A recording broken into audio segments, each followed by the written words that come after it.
अब जो टॉपिक हम डिस्कस करने जा रहे हैं वो है स्टैटिस्टिक्स के under median of group data. जैसे हमने लास्ट लेक्चर्स में मोड और मीन पढ़ा था, ऐसे ही तीसरी सेंट्रल टेंडेंसी है मीडियन। मीडियन क्या होता है? मीडियन मिडल मोस्ट वैल्यू होती है।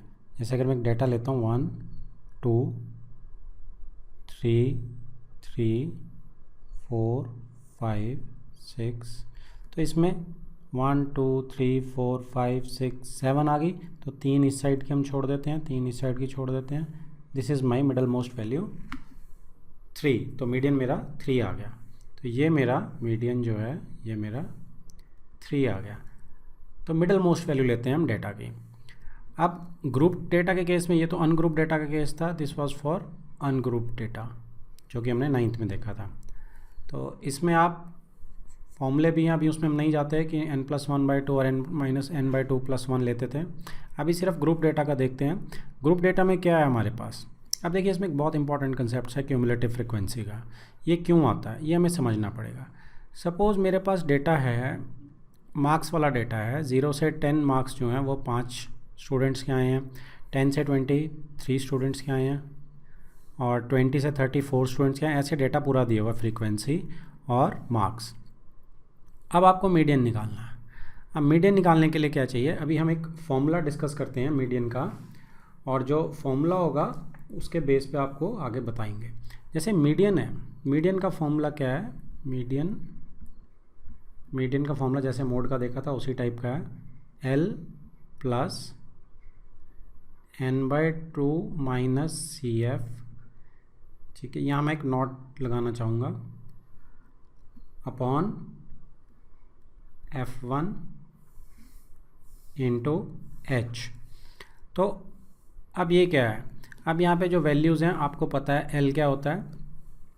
L मेरा मीडियन क्लास, जो जैसे मॉडल क्लास थी यहाँ पे मीडियन क्लास निकाली जाती है, मीडियन क्लास की लोअर वैल्यू। तो पहले हम मीडियन क्लास निकालना सीखते हैं, उसके बाद हम बात करेंगे कुछ भी। तो आपने देखा यहाँ पे आपके टोटल नंबर ऑफ़ स्टूडेंट्स कितने, आप इनको ऐड करेंगे तो आपका सम जो आएगा वो 53 आएगा। यहाँ पे आप सिग्मा Fi करेंगे तो आपका सम 53 आने वाला है। तो इसका मतलब टोटल 53 स्टूडेंट्स हैं। अब क्यूमुलेटिव फ्रीक्वेंसी क्या होती है ये देखिए। अगर मैं आपसे बोलूँ कि अप टू 10 कितने बच्चों के आए हैं, आपसे मैं पूछूं कि अप टू 10 मार्क्स कितने बच्चों के आए हैं, या बिलो 10 कितने बच्चों के आए हैं, तो आप मुझे स्ट्रेट अवे कहोगे सर 5 बच्चों के आए हैं, तो इसलिए इसकी क्यूमुलेटिव फ्रीक्वेंसी है 5।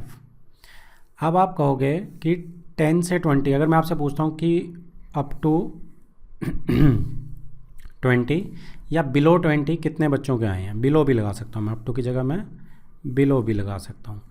तो अप टू 20 कितने बच्चों के मार्क्स आए हैं, तो आप ध्यान दीजिए कि अप टू 20 में मेरे जिन बच्चों के 10 मार्क्स तक आए हैं वो केसेस भी तो हैं। तो अप टू 20 के मेरे पास 3 केसेस तो 10 से 20 वाले हैं, और 5 केसेस मेरे पास बिलो 10 वाले हैं।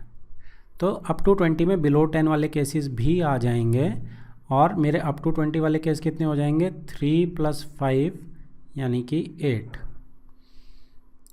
अब देखिए, मैं एक बार फिर रिपीट कर रहा हूँ क्योंकि बहुत इंपॉर्टेंट है कि अप टू 20 कितने केसेस हैं। अप टू 20 में मेरे 3 केसेस जिनके 10 से 20 मार्क्स आए हैं वो भी हैं, और 5 केसेस जिनके बिलो 10 मार्क्स हैं वो भी ऐड होंगे बिलो 20 में, क्योंकि बिलो 20 में बिलो 10 अपने आप ऑटोमेटिकली आ जाता है। तो जब मैं 3 + 5 8 करता हूँ, ये 8, this is known at cumulative frequency. Cumulative का वैसे भी मतलब क्या होता है? किसी चीज़ को जोड़ना। तो सबको मिला के टोटल 8 अप टू 20 है। ऐसे ही मैं अगले में जाता हूँ। अब देखिए, अप टू 30 में कितने आएंगे? अप टू 30 में 4 बच्चे और आ गए हैं, 8 बच्चे पहले ही थे, तो 8 + 4 आपका 12 आ जाएगा। आप देख सकते हैं यहाँ पे 12 आ गया। अब इसके बाद 30 से 40 में, अब आप ऐसे करते जाइए। अप टू अपर लिमिट्स आपने लेनी है, ध्यान रखिए अपर लिमिट्स हम ले रहे हैं। Up to 50, up to 60, up to 70, up to 80, up to 90 and up to 100। तो टोटल मार्क्स मेरे देखिए बिल्कुल सही आ रहे हैं। तो अप टू 40 वाला केस अगर देखेंगे, 3 बच्चे और आ गए हैं, 12 बच्चे मेरे पास पहले ही थे, तो आप ये बड़े आराम से 15 निकाल सकते हैं। ये देखिए, अब यहाँ पे 15 + 3 बच्चे और आ गए हैं, 18 हो जाएंगे। यहाँ पे 18 में 4 बच्चे और आ गए हैं, तो 22 हो जाएंगे। अब 22 + 7, यहाँ पे 7 और स्टूडेंट्स आ गए हैं, 29 and 29 plus 9, that comes out 38, and 38 plus 7 is 45, and 45 plus 8 is 53. तो आप देखिए आपका लास्ट स्कोर बिल्कुल टैली कर रहा है, जो कि एक बहुत इम्पॉर्टेंट चेक पॉइंट है कि आपने अपनी कैलकुलेशन सही करी हैं या नहीं। अब इस सर्कल को एक बार हटा देते हैं। अब आप देखिए आपके पास टोटल जो हैं वो 53 स्टूडेंट्स हैं। अब टोटल स्टूडेंट्स 53 आ गए, तो इसका मतलब मेरा जो n आ गया वो 53 है। अब मुझे फॉर्मूले में क्या चाहिए, n/2। तो मेरा जो मीडियन है वैसे भी वो मिडल मोस्ट ऑब्जर्वेशन होती है, तो मिडल मोस्ट ऑब्जर्वेशन के लिए मुझे क्या चाहिए, n/2 मेरा कितना हो गया, n/2 मेरा 53/2 यानी कि 26.5 आ गया। इस वैल्यू को हम ध्यान रखेंगे n/2 की जगह। तो n/2 अब 26.5 है। अब यहाँ देखिए 26.5 कहाँ पे लाई करता है, तो 26.5 देखिए अप टू 18 बच्चे यहाँ पे हैं, 22 बच्चे अप टू यहाँ पे हैं, और 26.5 अप टू मेरे बच्चे अप टू 29 में आएगा। तो ये मेरी इसमें मेरा 26.5 स्टूडेंट आएगा। तो इससे अब मैं इसके सामने वाली फ्रीक्वेंसी को भी कर लेता हूँ, और ये उसके सामने वाली क्लास। अब ये वाली क्लास मेरी मीडियन क्लास आ गई, ये वाली क्लास मेरी मीडियन क्लास आ गई। अब मीडियन क्लास में से L क्या है, 60, लोअर लिमिट 60, तो मेरे पास एक n/2 की वैल्यू थी, अब L की वैल्यू भी आ गई मेरे पास 60। अब आप देखिए आपको और क्या चाहिए, CF0। CF0 क्या होता है, ये तो क्यूमुलेटिव फ्रीक्वेंसी है, हम CF लिखते हैं, जो ऐड अप करके लिखते हैं।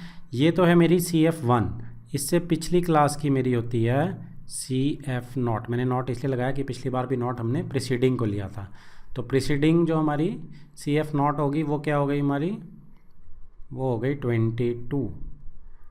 ठीक है जी। अब आपको चाहिए F1। F1 क्या होता है, F1 आपकी यही फ्रीक्वेंसी रहेगी, 1 वाली हम करंट फ्रीक्वेंसी लेते हैं, तो F1 मेरी यही रहेगी। तो F1 मेरी 7 आ गई। अब इसके बाद बचता है H, वो आपको बिल्कुल आइडिया है, H क्लास लिमिट होती है, सॉरी क्लास विड्थ होती है, तो 70 - 60 10 आ गई, 70 - 60 10 आ गई। तो अब इसमें हम डायरेक्ट फॉर्मूले में पुट करके इसकी वैल्यू निकाल सकते हैं। तो फॉर्मूले में अगर आप पुट करेंगे तो क्या आएंगी, कैलकुलेशन के लिए कलर चेंज करते हैं। तो अगर मैं इसमें डालता हूँ तो L की जगह मैंने क्या डालना है, L की जगह मैंने डालना है 60।